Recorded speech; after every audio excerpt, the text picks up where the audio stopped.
Uma igreja persistente é uma igreja gloriosa. Uma família persistente é uma família que vive promessas.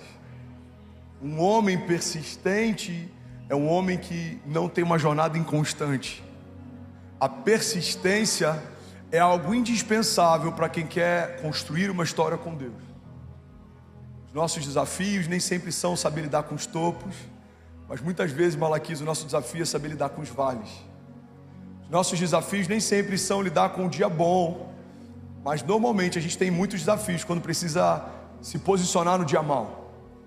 Mas eu quero profetizar algo sobre você antes da gente entrar nessa palavra. Você vai dar conta. Você já venceu desafios maiores, você já enfrentou gigantes maiores. E se você está de pé é porque nenhum deles parou você. Eu profetizo em nome de Jesus, você e a sua casa permanecerão aonde o Senhor colocou você. Você recebe isso, diga amém. Fala para alguém perto de você, você vai dar conta. Vamos, fala para alguém, coragem, alguém, dá um sorriso para quem está do seu lado, fala, irmão, você vai dar conta. Eu creio nisso, eu profetizo, o ambiente que testemunhou os seus fracassos vai testemunhar os seus milagres. Você crê nisso? Primeira coisa que eu quero falar sobre persistência é que conceitualmente existe uma diferença gritante entre o que é insistir e o que é persistir. Por mais que às vezes a gente confunda os temas, persistência não tem nada a ver com insistência. Insistência significa forçar uma porta que Deus nunca abriu. Persistência significa permanecer até que Deus cumpra o que Ele prometeu. Insistência significa a gente insistir em um projeto pessoal. Tem muita gente que faliu empresas, que liquidou patrimônios, que perdeu casamentos, que abriu mão de amizades, que desfez alianças. Por quê? Porque está insistindo em algo que Deus nunca te pediu para fazer. A persistência não.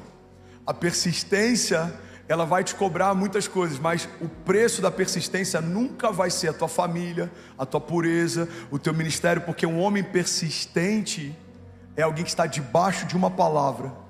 E quem caminha debaixo de uma palavra, guarda isso aqui em nome de Jesus, irmão, tem que entender que nenhum sucesso ministerial ou profissional justifica um fracasso familiar. Vou falar isso de novo, alguém vai pegar isso daqui. Nenhum sucesso ministerial justifica um fracasso familiar. Nenhum sucesso profissional justifica um fracasso familiar. Quando a gente não discerne o que estamos persistindo e em que estamos insistindo, a gente pode estar sacrificando a nossa família em prol de algo que a gente acredita que é bom. Mas nem tudo que é bom é para você. Nem tudo que faz sentido é de Deus para você. Muitas vezes a gente está insistindo em algo que faz sentido. Igreja, olha para mim, a igreja de Jesus não se move por aquilo que faz sentido. O sobrenatural nunca fez sentido. Andar sobre as águas não faz sentido. O morto de 4 dias de ressuscitar não faz sentido. A adoração de um povo em volta das muralhas, fazendo com que essa muralha caia, não faz sentido. Um homem construindo uma arca ao longo de décadas para sobreviver a um dilúvio, não faz sentido. Deus pegar alguém que fazia parte de uma família que confeccionava imagens de santos pagãos, de deuses pagãos, e pegar esse homem, tirar do meio da parentela e transformá-lo no herói da fé, no pai da fé, não faz sentido. Pegar alguém como José, que era cativo, e transformá-lo no governador do Egito, não faz sentido. Mas o sobrenatural de Deus se expressa em meio à impossibilidade. Muitas vezes a gente insiste em algo que faz sentido e não persiste em algo que não faz sentido. Mas tudo que Deus vai te chamar para viver sempre vai partir de uma premissa de impossibilidade. O que é natural você faz sozinho, Riley. O que é sobrenatural você só faz com Deus. O que é difícil você faz sozinho. O que é impossível só Deus faz com você. Alguém comigo aqui, diga amém. Insistência é quando forçamos portas. Persistência é quando caminhamos debaixo de uma palavra. André, como discernir? É simples. Você tem uma palavra para fazer o que faz? Você recebeu de Deus uma promessa para fazer o que faz? Sabe, uma das coisas mais perigosas numa pregação, que ativa a gente em relação a ser ousado, a se mover, a ser corajoso, é a gente tentar fazer isso sem antes ter uma direção. Eu já falei sobre isso aqui, não tem nada mais perigoso do que um tolo motivado. Mais importante do que a gente correr é saber para onde está indo. Mais importante do que a gente persistir é saber em quem estamos persistindo. Precisamos de uma palavra para fazermos tudo o que estamos fazendo. E é sobre isso que eu quero falar nessa noite. Alguém está comigo aqui de verdade? Diga amém. Persistência fala a respeito de permanecer independente do que se levante. Eu quero falar sobre 3 pilares fundamentais para quem quer persistir aqui.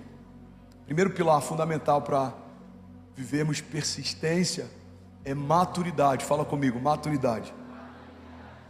Por que a maturidade é indispensável para quem quer se tornar persistente? Porque meninos não conseguem persistir. Meninos não conseguem permanecer. Meninos não conseguem perseverar. Eu tenho 3 crianças em casa. Uma tem 10, uma tem 3 e uma tem 1. A Chloe ainda não chegou nessa fase, a Ceci já está saindo dessa fase, o Benício está no meio dessa fase. Você pede algo, daqui a pouco ele não quer fazer, e aí a gente tem que ficar insistindo, forçando, e ele não quer fazer. Por quê? Porque meninos não conseguem permanecer, meninos não conseguem perseverar, meninos não conseguem caminhar debaixo de resiliência. E esse é um dos maiores desafios, e é uma das coisas que mais tem gerado caos na estrutura familiar da nossa geração. Por quê? Porque tem muitos meninos casando e achando que o casamento os tornará homens. O matrimônio não torna um menino homem. Um menino precisa caminhar ao lado de um homem para saber como um homem se porta. O casamento não preenche vazios. Alguém completo casa com alguém completo, e aí eles então transbordam. Alguém comigo aqui? Tem muita gente que está se frustrando com o relacionamento porque tem um vazio, casa com alguém que carrega um vazio e acredita que o casamento vai suprir esse vazio. Tem muita gente apaixonada que ama o outro e se divorciou. Por quê? Porque não conseguiu suprir sua expectativa, mas o outro não vai conseguir suprir algo que só Deus pode suprir. Um homem completo, quando casa com uma mulher completa, existe agora um canal de transbordo. Você está cheio, casou com alguém cheio, vocês vão transbordar, mas não dá para esperar que um indivíduo supra de alguém algo que só o próprio Deus pode suprir. Alguém comigo aqui, diga amém. Então qual que é o desafio de uma geração que tem tantos focos de maturidade? Sociólogos chamam parte da nossa geração de geração Peter Pan. Vivemos na terra do nunca, temos dificuldade em crescer. Com 15 anos eu fui emancipado, com 17 eu saí de casa, nunca mais voltei, com 19 para 20 casei. Mas tem pessoas hoje que com 30 ainda estão tentando entender o que vão fazer da vida. Esses dias uma mulher precisou entrar com um processo, se eu não me engano na Itália, para poder remover o filho de dentro de casa. Ele tem 40 anos e não queria sair. Eu espero que eu não tenha dado ideia para ninguém aqui. Deve ter pai falando assim: amor, você conhece um advogado bom? Essa semana Giuseppe vai sair de casa.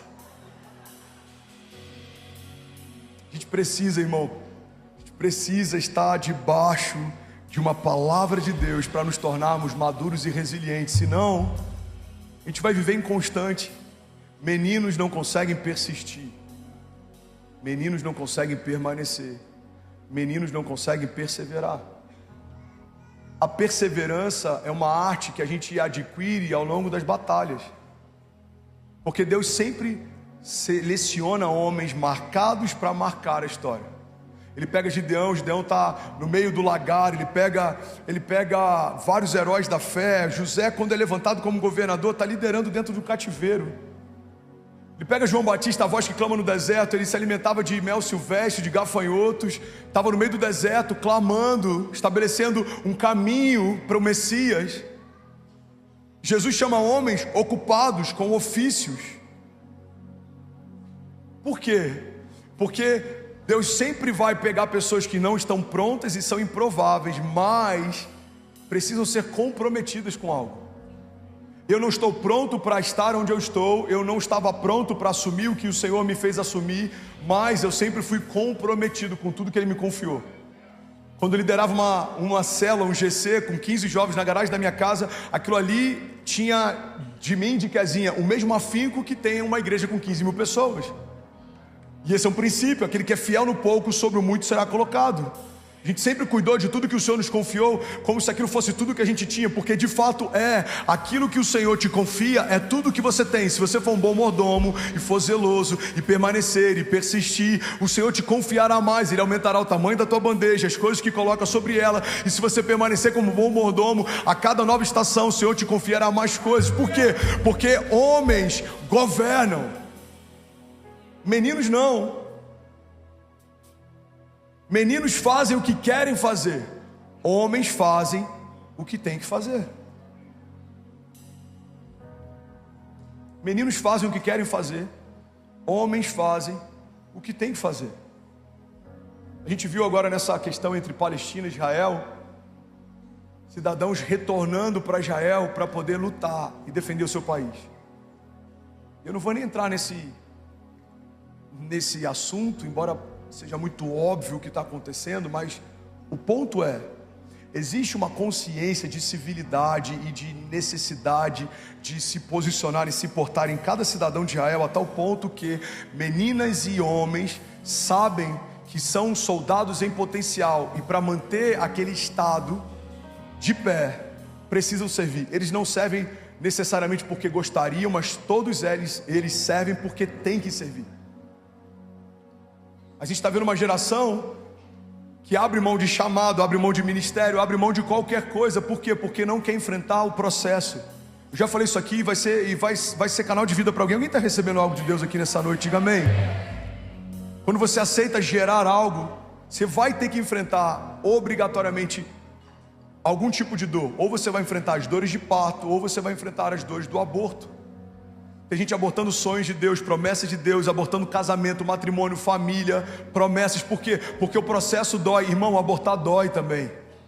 A diferença é que as dores de parto passam e você tem uma vida para sempre. As dores do aborto passam, mas você tem culpa para sempre. Eu falei sobre isso semana passada. Uma atriz global que falou algo que me impactou. Eu vi esses dias um Reels dela. Ela falou: há 35 anos atrás eu abortei o meu filho. Hoje o filho que eu matei teria 35 anos de idade. Precisamos ter esse mesmo nível de consciência para as promessas de Deus. Se Deus fez uma promessa e você não está gerando, obrigatoriamente você está sufocando ela. Deus te prometeu algo, Deus te confiou algo, Deus fez promessas para você que elas antecedem a tua existência. Então precisamos permanecer, precisamos persistir para que se cumpra a promessa que o Senhor nos fez. Você não vai ficar inconstante na tua jornada, você não vai ficar batendo cabeça, você não vai ficar andando em círculo. Eu profetizo em nome de Jesus, você vai viver o que Deus te chamou para viver. Você pode declarar isso com autoridade. Diga: eu sou quem Deus diz que eu sou. Diga: eu tenho o que Deus diz que eu tenho, e eu vou viver cada palavra que o Senhor disse que eu viveria. Alguém pode celebrar Jesus aqui nessa noite? Aleluia!